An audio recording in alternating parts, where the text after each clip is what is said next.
Muy buenos días a todos, buenos días a todos.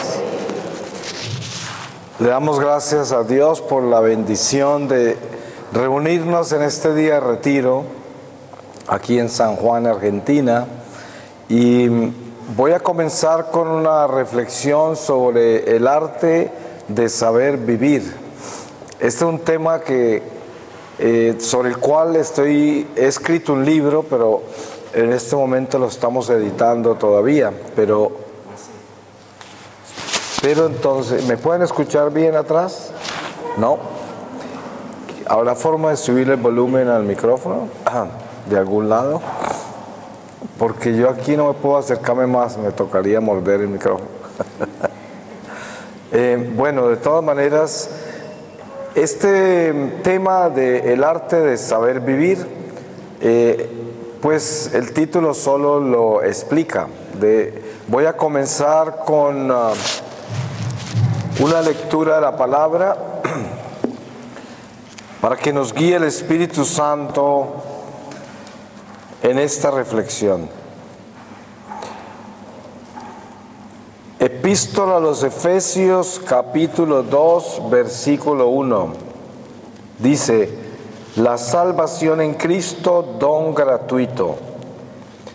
Y a vosotros que estabais muertos en vuestros delitos y pecados, en los cuales vivisteis en otro tiempo, según el proceder de este mundo, según el príncipe del imperio del aire, el espíritu que actúa en los rebeldes, entre ellos vivíamos también todos nosotros en otro tiempo, en medio de la concupiscencia de nuestra carne, siguiendo las apetencias de la carne y de los malos pensamientos, destinados por naturaleza, como los demás, a la ira.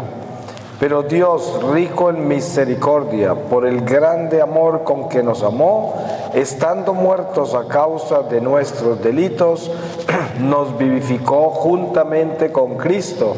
Por gracia habéis sido salvados, y con Él nos resucitó y nos hizo sentar en los cielos en Cristo Jesús, a fin de mostrar en los siglos venideros la sobreabundante riqueza de su gracia por su bondad para con nosotros en Cristo Jesús.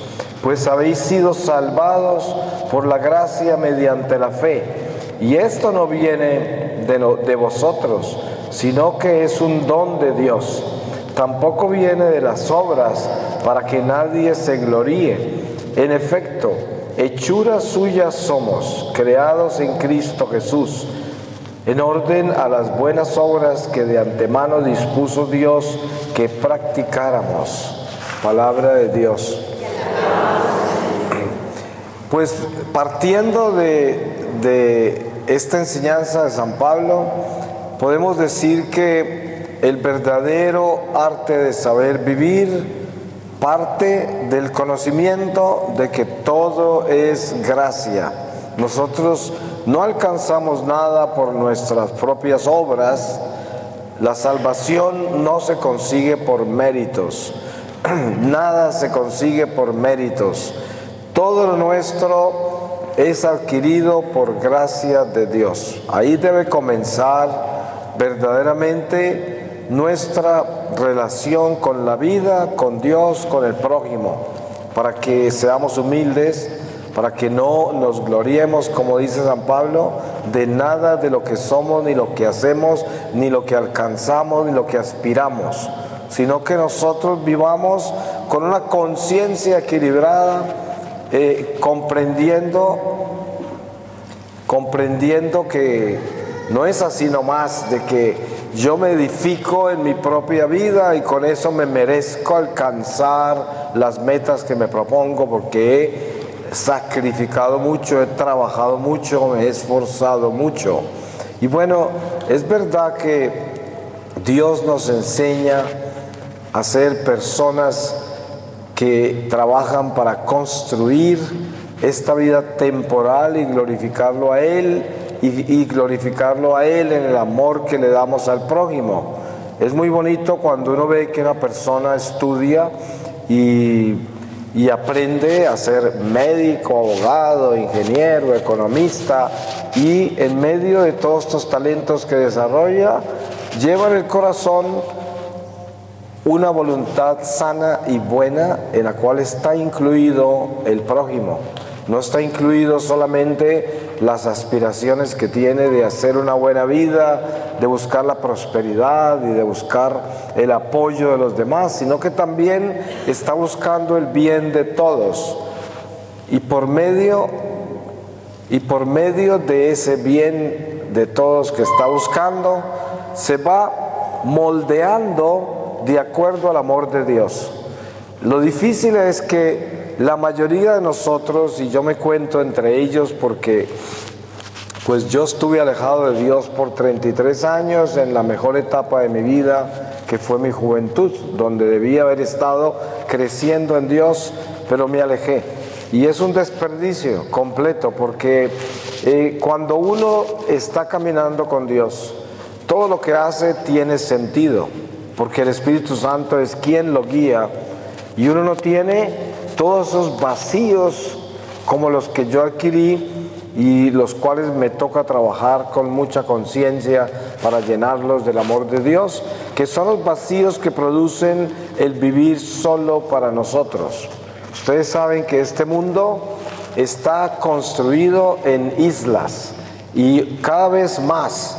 Ustedes ven todas estas ideologías que hay hoy y todas proclaman la independencia, la libertad individual, y todos estos populistas están detrás de satisfacer ese deseo humano de mi independencia, yo, y le echan agua a eso y florece una hierba mala, que es la hierba más abundante hoy entre los hombres, los seres humanos egoístas, los seres humanos decadentes, depravados, es lo que más se ve, porque el hombre se está construyendo en sí mismo, que quiere decir el hombre se está autodestruyendo, porque nadie se puede construir en sí mismo. Precisamente hay filosofías orientales que tienen más de 5.000 años, como el hinduismo, el budismo, el taoísmo, el sintoísmo, el zoroastroísmo. Todas esas filosofías predican la realización personal. Son filosofías humanas que no vienen de Dios, sino que son la realización de la inteligencia humana a través de los siglos. Y ustedes se dan cuenta lo popular que es el budismo, el hinduismo entre el cristianismo de Occidente. El cristianismo de Occidente hoy, en este mundo consumista y materialista, adoptó lo más conveniente, que son las filosofías paganas, y cambió a Cristo por esas filosofías, porque son convenientes, porque esas filosofías hablan de la realización personal. Eso es exactamente Satanás hablando con Eva. Ahí cae Eva cuando le dice seréis como Dios, y entra la ciencia humana occidental y llegan las psicologías modernas y comienzan todas estas técnicas de control mental para alcanzar lo que queramos, lo que nos propongamos, para fijarnos metas que podemos alcanzar por sí mismos. Esto es totalmente demoníaco, pero la gente no entiende que esto viene de un espíritu caído. Ellos piensan que estos son avances de la humanidad.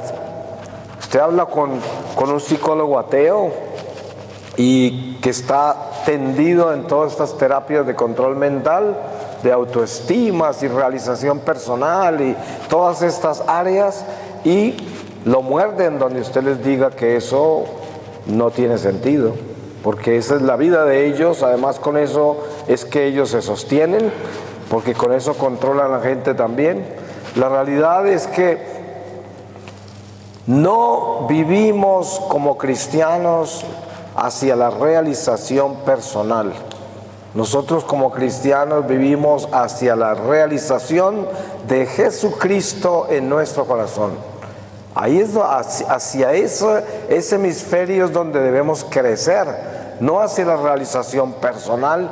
Usted sabe qué se encuentra si usted se busca a sí mismo, Ustedes se dan cuenta que todos los intelectuales que emergen de la Revolución Francesa y todo este intelectualismo europeo empiezan a hablar de la piedra filosofal y están buscando esa realización personal.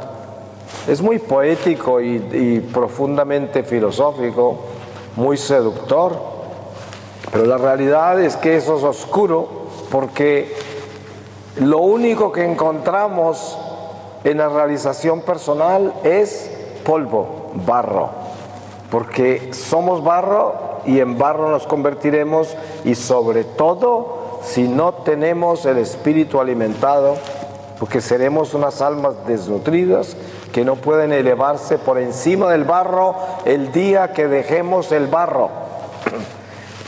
¿Se pueden imaginar lo absurda que es la realización personal? Entonces, ¿qué pasa con el alma cuando se separa del cuerpo?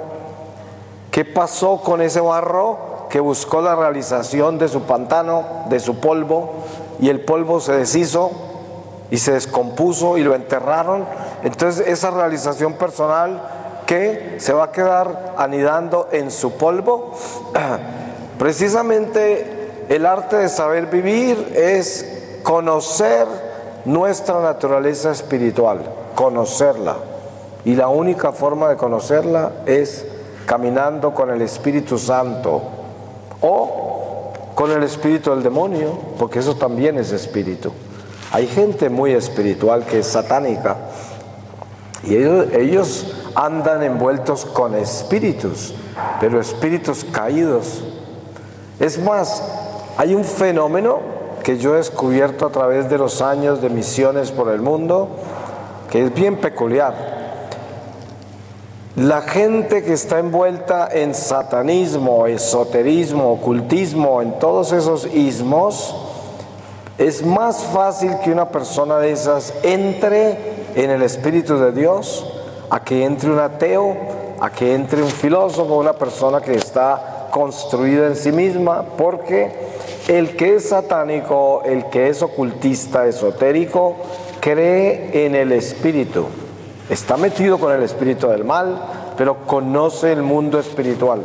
Entonces, trasladarse de la oscuridad a la luz en el espíritu es mucho más sencillo que el ateo, que el materialista, que es el filósofo que está arraigado en su realización personal. A esos, qué difícil que es sacarlos de eso, de esa muerte, porque están muertos en vida, son como cadáveres. Y de ahí nacen todas estas ideologías perversas que tenemos hoy, nacen de ese tipo de individuos. Y precisamente cuando nosotros nos concentramos bien en lo que significa el arte de saber vivir, tenemos que llegar directamente al Espíritu Santo. Si no llegamos al Espíritu Santo, ahí no hay ningún arte, no hay ningún conocimiento de saber vivir, ahí no hay nada, porque lo único que hay es polvo, como decía antes, barro, es lo único que nos vamos a encontrar. Toda esta gente que ha hecho todos esos alcances científicos en las humanidades, en las ciencias humanas, y que han justificado cosas espantosas como considerar el homosexualismo natural y todas estas ideologías de género que son nada más que una perversión del ser humano que ha caído en la oscuridad más increíble, en el abismo más increíble. Estas cosas son el producto de todo esto que estoy hablando yo. Es el resultado, la consecuencia del hombre buscándose a sí mismo. En eso termina. De ahí salen estas ideologías. Ustedes saben que conocen el origen del marxismo, de dónde salió y qué ha producido, el fracaso que ha sido. Se lee muy lindo porque los jóvenes en las universidades que son idealistas se leen El Capital de Marx y quedan totalmente seducidos intelectualmente. Y llega por ahí un guerrillero astuto y se los lleva y les pone una ametralladora y un par de granadas y les hace sentir que tienen verdaderamente una misión. Y lo que hace es llevárselos con ideales que son falsos y que además son un fracaso, que se han comprobado ser un fracaso, porque es precisamente el accidente que causa la inteligencia humana cuando se centra en sí misma y busca esa realización personal. ¿Qué palabra tan peligrosa es esa?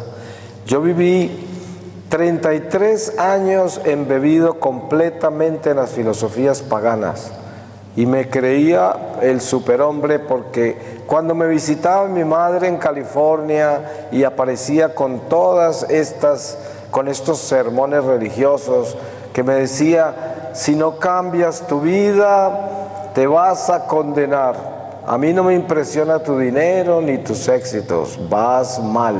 Y para mí eso sonaba como un sermón viejo, como algo totalmente atrasado. Yo era el que estaba delante, yo tenía todas las filosofías, yo estaba buscando la realización personal y había alcanzado muchas metas que ni me había soñado. Y la más importante de todas era obviamente el dinero. Pero mi mamá tenía sabiduría y ella conocía al Señor. Y ella, con mucha humildad y mucha paz, me inyectaba todo eso. Y yo eso no lo oía, porque precisamente el mundo nos vuelve sordos al espíritu.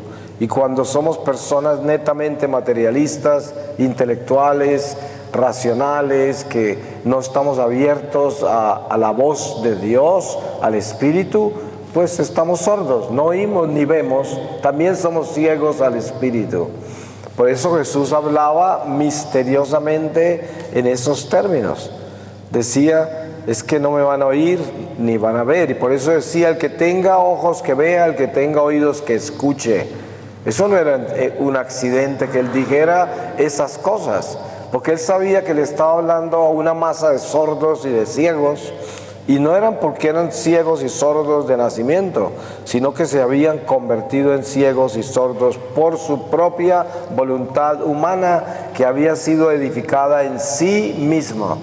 Es precisamente la meta más grande que debemos tener nosotros como cristianos. Lo que Dios nos ha revelado en Jesucristo es absolutamente perfecto. Nosotros no necesitamos buscar en ninguna parte.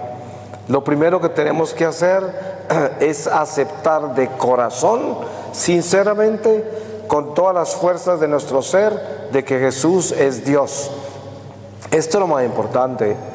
Es muy fácil decir eso, proclamarlo en una misa de domingo, levantar la mano y rezar el credo, pero otra cosa es vivirlo en el corazón, porque si nosotros creemos que Jesús es Dios, entonces creemos que todo lo que nos reveló es verdad. Y si todo lo que nos reveló es verdad, nosotros debemos entender la naturaleza caída nuestra, que es nuestro enemigo. La misma Iglesia nos enseña: enemigos del hombre, mundo, demonio, carne. Y cuando habla de carne, ¿de qué habla? Esta naturaleza mortal nuestra. No está hablando de alma, de espíritu, está hablando de carne, la mortalidad, lo que se muere, el polvo, el barro nuestro. Precisamente tenemos que cuidarnos de él, y no porque este barro sea malo. No, Dios todo lo ha creado bueno, aún el destierro, porque el destierro es bueno porque es una consecuencia de la desobediencia, pero es una invitación a la redención en Jesucristo por medio de la purificación en la vida temporal, que hace que el hombre se pueda elevar a unas alturas inimaginables. El mismo Jesús lo explicó. Él decía: Juan el Bautista, el profeta más grande que ha habido y que habrá, pero el más pequeño en el cielo es más grande que él. Eso es una revelación extraordinaria, porque muestra que aún hacia el cielo podemos crecer, podemos alcanzar alturas inimaginables por medio de la purificación en esta vida terrenal, si es que nos despertamos a tiempo. Porque el problema que tenemos con la vida temporal es que comenzamos descubriendo el mundo material, que es lo primero que se nos revela. Ustedes se dan cuenta, un bebé cómo comienza a despertarse a todo este misterio y está anonadado, asombrado, está en un éxtasis que no termina por el resto de su vida, porque esta vida es deslumbrante, misteriosa y a veces terrible. Pero este caminar con estos huesos y esta sangre y esta carne es un caminar extraordinario si nosotros nos vamos despertando a Dios, porque vamos elevándonos de la carne al espíritu, y esta es una sensación extraordinaria. Lo que es horrible es cuando el hombre está estancado en su naturaleza caída, y de ahí vienen las depresiones, la soledad, los vacíos, la angustia, la desesperación, las frustraciones. Todo eso viene de aquel que está atrapado en la carne, en el mundo, que está atrapado en sí mismo. Esa es una trampa terrible, es desastrosa. Uno cuando encuentra gente hoy, después de todo lo que yo he visto y lo que el Señor me ha mostrado, pues encuentro mucha gente que me habla de todas sus miedos, frustraciones, dudas, luchas, todo esto. Y siempre la respuesta es la misma. Yo digo, mire, todo eso es válido porque es nuestra vida y cada uno tenemos que enfrentarnos a nuestras luchas. Y tenemos que crecer creciendo, y nadie puede crecer por nosotros. Nosotros tenemos que crecer solitos, porque nadie nos va a enseñar a cambiar el corazón. Solo el Espíritu Santo. Nosotros no podemos dejar que mi madre me cambie el corazón. La prueba está que la mía no pudo cambiarlo, y era muy santa la señora, y no, pero obviamente que sus oraciones fueron escuchadas por el Señor, si no, no estaría aquí con ustedes. Pero es un trabajo personal el que tenemos que alcanzar a desarrollar a tiempo, mientras estamos viviendo en este estado de gracia que es nuestra vida temporal, que es muy corta. ¿Y saben cuál es la astucia del espíritu del mal? Dormirnos en el tiempo que nos queda, quitarnos la gracia y ocuparnos de los afanes temporales. Usted se examina su vida y de pronto se encuentra con que todo lo que está haciendo es una preocupación de su vida temporal. Todo lo que hace. ¿Se imagina el desperdicio? ¿Y qué está haciendo con su alma? Viene a la iglesia para que la religión le proteja su vida temporal y sus preocupaciones mortales. Para eso viene a la iglesia, para que le salgan bien las cosas temporales. Es una trampa espantosa, porque el mismo diablo le voltea su propia religión contra usted y se la convierte en un vestido más de los que usted tiene ya en su armario. La religión es otra capa más.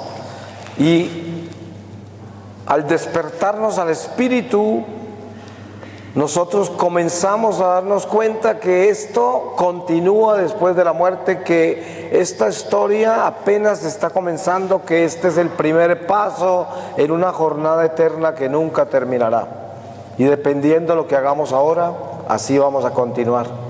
Y qué tragedia que es cuando el alma se desprende del cuerpo y está toda desnutrida y ya no puede regresar. Y ya no puede alcanzar el crecimiento que necesitaba haber alcanzado mientras estaba en esta vasija de barro. Ustedes saben que un bebé debe estar 9 meses en el vientre de la madre. Cuando el bebé nace prematuro lo tienen que cuidar mucho. A veces terminan hasta en incubadora porque tiene que madurar sus pulmones y no se desarrolló lo suficientemente bien porque no estuvo los 9 meses en el vientre como es debido. Pues no es nada diferente lo que sucede con nuestra alma. Nuestra alma está gestando en la carne, gestando en este barro. Y nuestra alma debe alimentarse bien para que cuando termine nuestra vida en el barro, el alma se pueda elevar hacia Dios, porque es saludable, porque está fuerte, porque tiene vida en la luz. Esto es algo que la mayoría de los seres humanos olvidan y lo dejan pasar sin mirarlo, a pesar de ser bautizados en Jesucristo, de tener el Espíritu Santo y de haber recibido tantas gracias. Ustedes saben que la justicia de Dios es tan perfecta que toda esa gente que no está bautizada en Jesucristo, que no ha recibido el Espíritu Santo, de todas maneras, todos nacen con la ley de Dios tatuada en el corazón. Todo ser humano conoce el bien y el mal.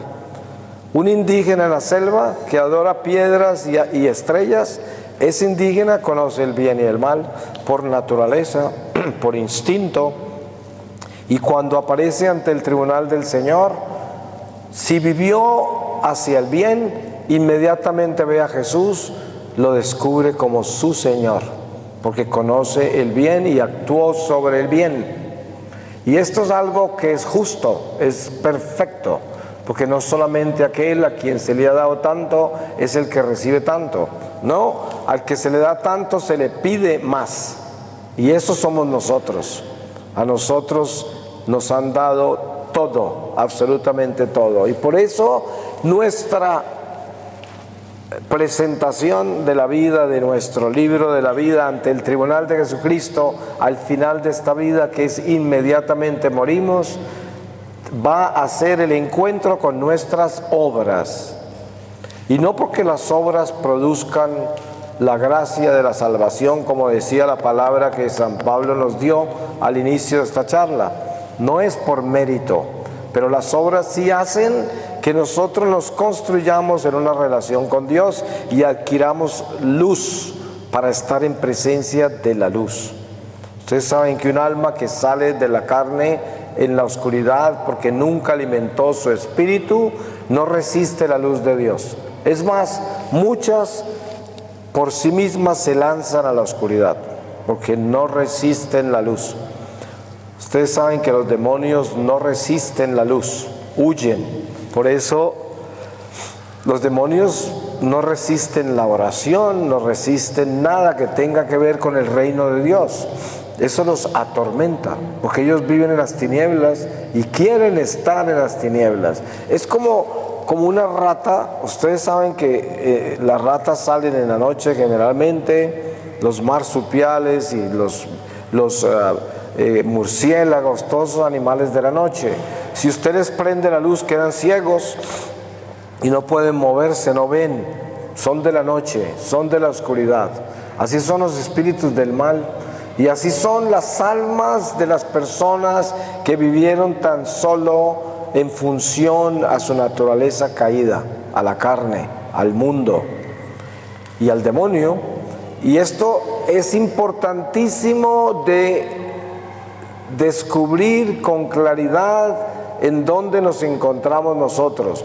¿Cuál es el arte de saber vivir? El arte de saber vivir es para nosotros como católicos y para cualquier cristiano el ahondarse profundamente en la palabra revelada, porque ahí está todo. Todo está acá. En esta palabra está todo. Mire, usted se lee el Génesis. Obviamente que no se lo va a leer con la teología de todos estos herejes que hay hoy en la iglesia, que parece que para ellos todo lo que está escrito en la Biblia fue algo de fantasía, inventado por los judíos y por gente que quería manipular a la gente, y lo consideran historias. No creen en la existencia de Adán y Eva, ni en el diluvio, ni en la multiplicación de panes, ni en la resurrección del Señor. Es decir, un absurdo, y se consideran muy cristianos, son herejes. Pero si usted es fiel a la palabra y entiende que lo que está revelado es la verdad, entonces usted se prende de ese principio y puede crecer hacia Dios con esas verdades. ¿Y cuál es el camino entonces? El camino es que usted debe vivir la vida temporal con gracia, con gozo, con paz, pero siempre enfocado al sentido eterno de la vida. Lo que quiere decir que usted se convierte en un buen administrador del mundo temporal. En ese caso, usted nunca vive de apegos, usted no tiene miedo de perder lo que alcanza, usted no está sujeto a ser feliz por las criaturas humanas. Es decir, su gozo y su paz no depende de criaturas humanas, depende solo de Dios. Esa es la primera prueba que usted se debe hacer. Póngase a pensar ¿Cuánta de su paz y de su gozo depende de otra criatura? ¿Se imaginan la tragedia que eso es? Si para uno tener paz y tener gozo depende de que lo ame otra criatura, que lo apoye otra criatura, que lo admire otra criatura, que lo aplauda otra criatura. Qué terrible que es eso. Los seres humanos somos imperfectos, inestables, no somos perseverantes, y por eso el amor que nosotros damos, por muy buenas intenciones que tengamos, va a tener sus cascabeleos, no va a ser permanente. A veces amamos mucho, otras veces menos, otras veces simplemente no amamos. Y eso pasa con la pareja, con el matrimonio, con padres e hijos, con hijos y padres, con hermanos, con amigos, con comunidades. En todos los ámbitos de la vida humana pasa eso. Entonces, si nos vamos a despertar a la verdad revelada, debemos entender que no podemos depender de criaturas. No podemos depender del resultado de nuestros proyectos en este mundo, porque la mayoría no salen como nosotros queremos. Entonces, ¿qué tal vivir en una vida llena de frustraciones, cuando no todo lo que queremos sale como queremos? Muchas cosas se dan, pero muchas no se dan.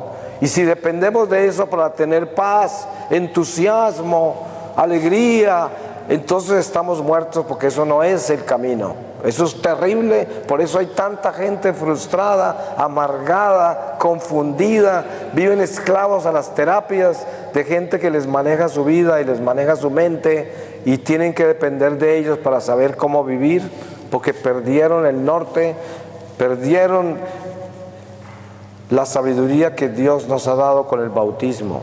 Es una tragedia, y es muy común en este mundo de hoy, especialmente que es un mundo tan materialista, relativista, consumista, un mundo lleno de ismos.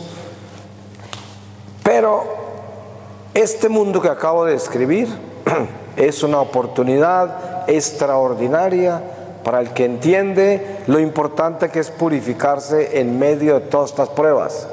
Cuando usted ve toda esta pobre juventud que anda por ahí izando banderas raras, tatuada en una forma extraña, pintadas las caras, defecándose al frente de las iglesias, haciendo cosas espantosas, sacrilegios, cosas espantosas, desacrando todo lo sagrado, y ve toda esa pobre juventud haciendo eso, uno lo último que debe sentir como hijo de Dios es odio por ellos. Debe sentir compasión, no lástima. Lástima debemos tener de nosotros mismos cuando no le obedecemos a Dios, pero lo que debemos tener es compasión y orar por esas almas encadenadas que están caminando derecho al abismo. ¿Por qué? Porque están centradas en sí mismos. Ellos están viviendo la esclavitud de la carne, la esclavitud del mundo, la esclavitud de ideologías humanas que son inventadas por el hombre para manipular al hombre. Cosas absolutamente absurdas. Ese es el espíritu del mundo del cual habla la iglesia. Jesús decía: el príncipe de este mundo se llama Satanás. Además, vemos en una de las tentaciones a Jesús en el desierto cómo Satanás se lo lleva a la montaña y le muestra todos los reinos de la tierra y se los ofrece y dice: todo esto me ha sido dado a mí, si te postras y me adoras te lo doy. ¿Qué tal ese testimonio? Y el Señor no necesitaba ser tentado, Él era Dios. ¿Por qué creen que Él se dejó tentar? Y luego Él le reveló a los apóstoles lo que Él vivió en el desierto, porque cómo se dieron cuenta ellos y por qué escribieron eso en el Evangelio, porque el Señor se los contó. Y miren que la razón por la cual Él vivió eso es porque Él quería enseñarnos. Ustedes saben que Jesucristo es el camino, y si Él es el camino, pues tenemos que mirar cómo caminó Él. Hay algo muy bello y es la presencia de la Virgen María en ese camino. La Virgen María le enseñó a caminar al camino, porque ella fue la que le enseñó a dar los primeros pasos a ese bebé, que es el camino. Y esto es algo precioso, es entender que el Señor se hizo tan humilde y tan pequeño que se dejó llevar de una madre humana que es inferior a Dios, totalmente inferior a los ángeles, y se deja llevar de ella para que le enseñe a caminar sabiendo que Él es el camino. Pero así de pequeño se volvió. Y esa es una enseñanza del Señor, porque como es el camino, Él quiere que lo imitemos. ¿Y en qué lo vamos a imitar? En su pequeñez, no en la grandeza de este mundo. Entonces, este mundo, el demonio en este mundo, está proponiendo la grandeza, la prosperidad, la salud, alcanzar todas nuestras metas, realizarnos como seres humanos. Esa es la murmuración que recibimos en el oído del espíritu del mundo. Ahora, con esto no quiero decir que es malo proyectarnos en esta vida temporal y alcanzar metas y tener prosperidad y salud. Eso no es malo. Lo que es malo es que eso se convierta en nuestro único objetivo y de que si no alcanzamos eso nos consideramos perdedores. Y hay gente que habla así. Cuando se refieren a su familia dicen: ay no, Lucy tiene un éxito y una prosperidad porque es muy ambiciosa y todo le ha salido bien. Pero Paquito, ay, pobre Paquito, ese no tiene ambiciones, nunca ha alcanzado nada, el pobre no sirve para nada. Y resulta que de pronto ese Paquito es el único santo de la familia, porque así es la vida, ¿no? Y de pronto ese que alcanzó tantas cosas en el mundo es el más perverso, porque de pronto está corrompido con esas metas que alcanzó. Y no necesariamente ese es el caso de todo el mundo. Hay gente muy próspera, hay gente que alcanza metas muy altas y son buenos, son de Dios. Para muestra están Lázaro, Marta y María, que eran gente muy rica en la Judea y eran los mejores amigos de Jesús. Y esa riqueza no los pervirtió.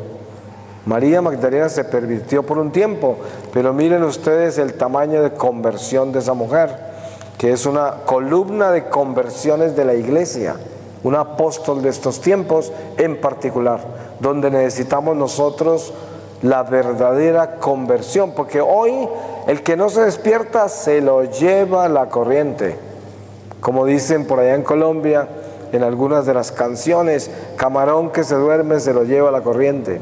Y es que eso es lo que sucede cuando nosotros no nos despertamos a tiempo en esta corta vida que tenemos. Entonces, al despertar a la plenitud del mundo espiritual, en el momento de lo que se llama muerte, que realmente es el nacimiento a la vida eterna, podemos encontrarnos con la sorpresa de que nunca crecimos, porque nos quedamos adorando los reinos de la tierra y lo que hicimos fue adorar al demonio. Porque este mundo es una oportunidad para purificarnos o corrompernos, eso lo sabemos. Y por eso el mundo material cada vez se hace más seductor. Hay gente que vive en una sola carrera día y noche para acumular cosas, para volverse más poderoso, para tener más, para alcanzar más.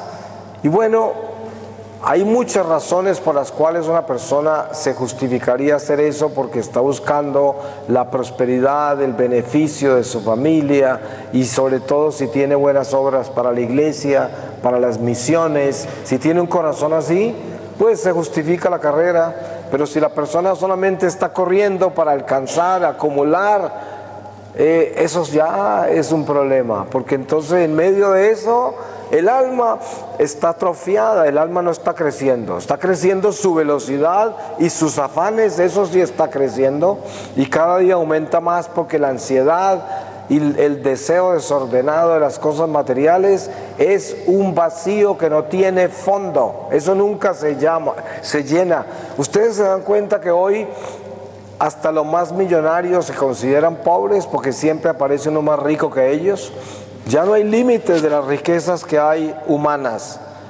Que uno tiene no sé cuántos billones, después aparece uno que tiene 1 trillón y todos quedan acomplejados y se consideran pobres y tienen 50 billones. Y ese es el mundo en que vivimos, un mundo de locos por el mundo material, completamente embebidos en el materialismo. Y cada vez hay un culto más grande al materialismo.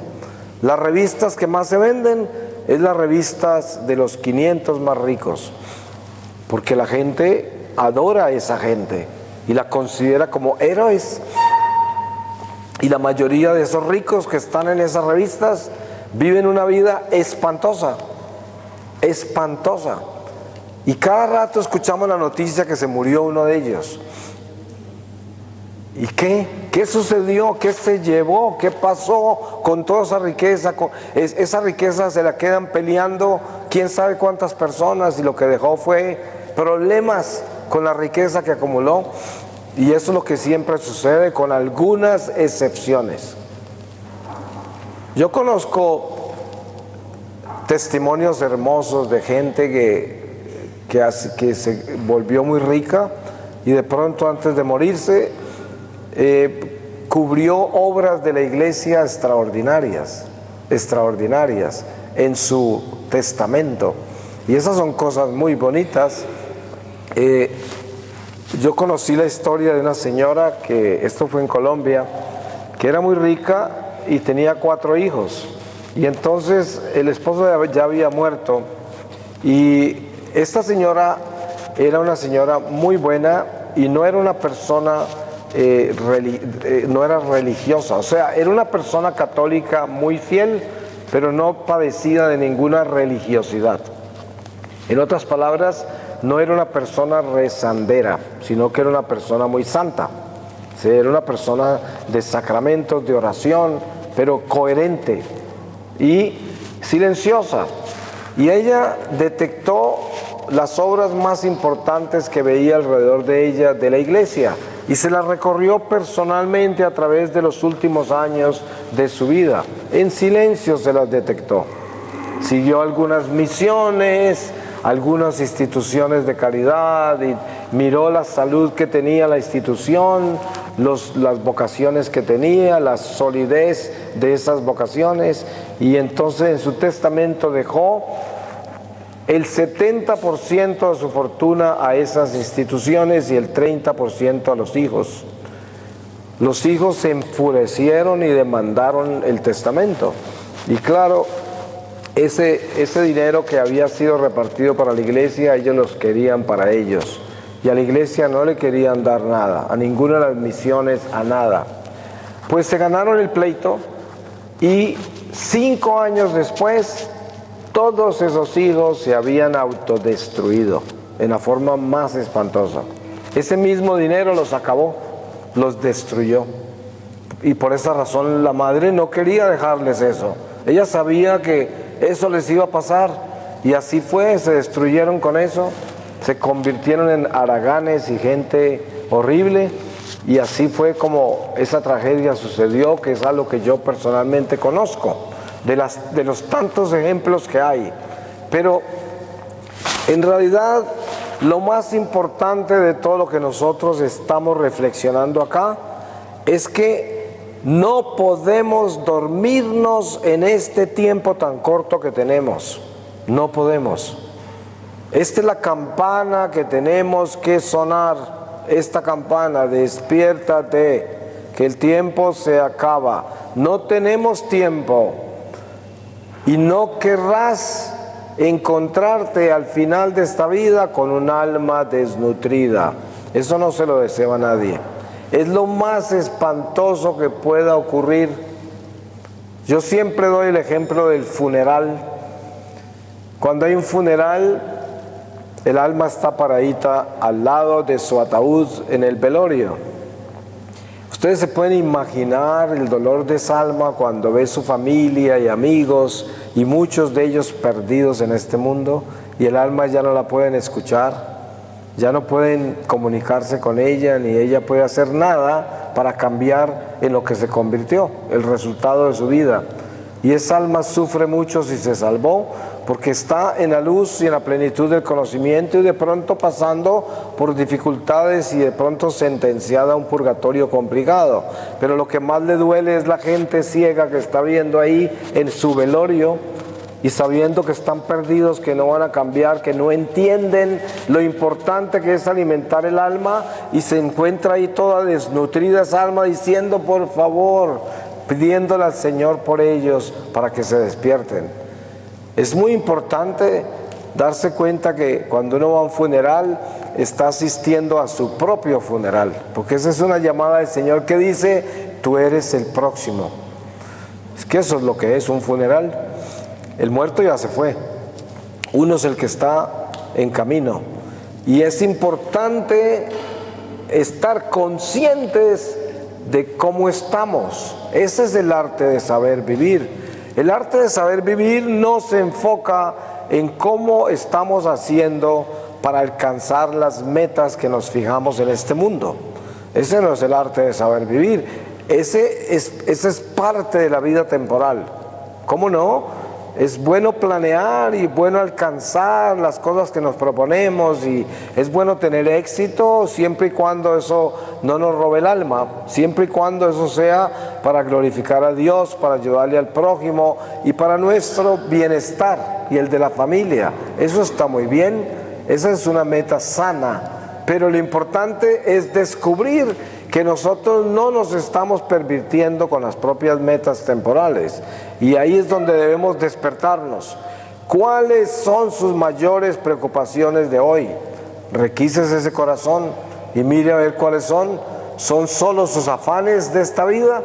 Pues ahí está mal, porque su mayor preocupación en esta vida debía ser su salvación. Esa debía ser su más grande preocupación. Si no tiene esa preocupación clara, usted está en peligro, porque lo más seguro es que su alma va a estar desnutrida en el momento de la muerte, si su más grande preocupación no es su salvación. Póngale cuidado a eso, porque esa es la verdad, esa es la realidad de nuestra vida en Jesucristo. Él nos advirtió, Él nos señaló el camino, Él nos reveló la verdad, Él nos prometió la vida eterna, pero nosotros tenemos que correr la carrera, cada uno de nosotros. Nadie la va a correr por nosotros. Y para correr esta carrera como debe ser, tenemos que ser conscientes de que nuestra meta más importante es la salvación de nuestra alma. Es la más importante de todas. El resto todo se muere, todo pasa, nada queda. Por eso Jesús muy claramente dice, cielo y tierra pasarán, mas mi palabra no pasará. Eso quiere decir que lo que Él revela, esa verdad, continúa con vida después de la muerte, y nosotros debemos prenderlo de lo que tiene vida eterna. De eso debemos prendernos, no de lo temporal. Por eso toda esta gente que se prende de esas filosofías orientales y de estas psicologías modernas, toda esa gente se prendió de un avión fallando, se prendió de la muerte. Esa es la muerte.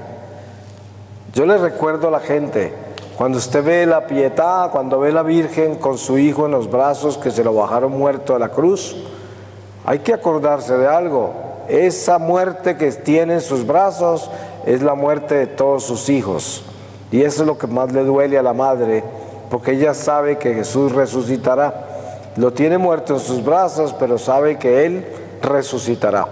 En cambio, el dolor que ella tenía era saber que muchos no regresarán de la muerte, sino que se morirán del todo. Y eso era la razón por la cual Jesús sudaba gotas de sangre en Getsemaní. Era de ver todos los que no iban a resucitar con Él, porque no iban a obedecer, porque se iban a perder en este mundo. Y ese es el muerto que carga la Virgen en sus manos, que se lo bajaron de la cruz. Sus hijos, y sobre todo los que no van a regresar de la muerte, pues que no seamos nosotros uno de esos muertos. Nosotros tenemos que caminar hacia la resurrección por medio de vivir una vida ordenada, obediente a Dios, una vida espiritual, una vida que no sea relativista, ni materialista, ni consumista, y que no sea solo una filosofía o una ideología, sino que sea espíritu y el Espíritu de Dios. Eso es lo importante. Voy a pedirle al Señor su palabra y les voy a leer a ustedes de el libro del Apocalipsis, en el capítulo primero desde el versículo 3.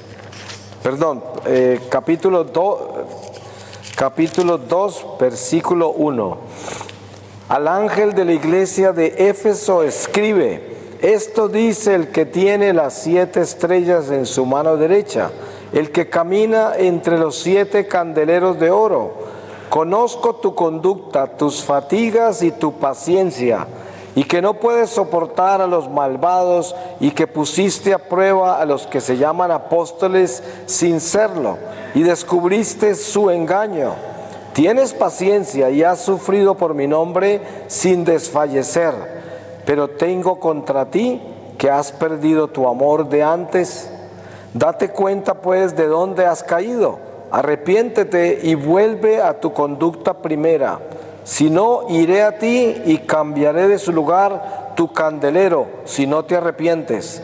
Tienes en cambio a tu favor que detestas el proceder de los nicolaitas, que yo también detesto. El que tenga oídos, oiga lo que el Espíritu dice a las iglesias. Al vencedor le daré a comer del árbol de la vida que está en el paraíso de Dios. Palabra de Dios. Pues más claro no podría hablar el Espíritu. De eso se trata todo este tema, de la forma en que el Espíritu Santo nos cierra la reflexión. Pues démosle gracias a Dios por todo su amor y misericordia, y porque Él es bueno y nos ilumina y quiere salvarnos y quiere sobre todo despertarnos. Pues vamos a tomar un descanso y volvemos para la siguiente charla de la mañana. Amén.